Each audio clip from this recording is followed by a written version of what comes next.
A vegetable can be a crunchy root like a carrot, a leafy piece like spinach, or even a flower bud like broccoli.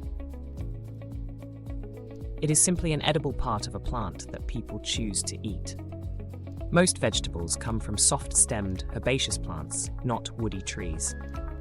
That is why a patch of lettuce feels so different from an apple orchard. Vegetables show up in many shapes because plants have many useful parts. Long before grocery stores, people gathered edible leaves and roots from the wild. Then, between about 10,000 and 7,000 BC, in different places around the world, families began planting and saving seeds near their homes, in sunny cleared patches.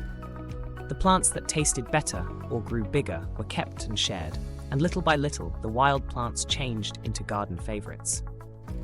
Over time, vegetables traveled along roads and rivers, turning up in new soups and stews. Sometimes words get tricky.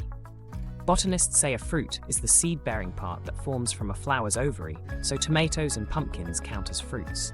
In everyday cooking, though, vegetable often means a savory plant food served with the main meal. So, is a tomato a fruit or a vegetable? In 1893, a US court even called tomatoes vegetables for a tax rule, while admitting the botanical answer. That debate still pops up in classrooms and kitchens. Vegetables are usually low in fat and calories, but they are filling because they bring lots of water and fiber. Many also carry vitamins and minerals, like vitamin A in carrots and vitamin C in peppers and potatoes.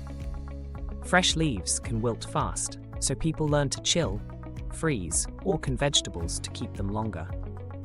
Every crunchy bite is a reminder that plants and people have been learning from each other for thousands of years.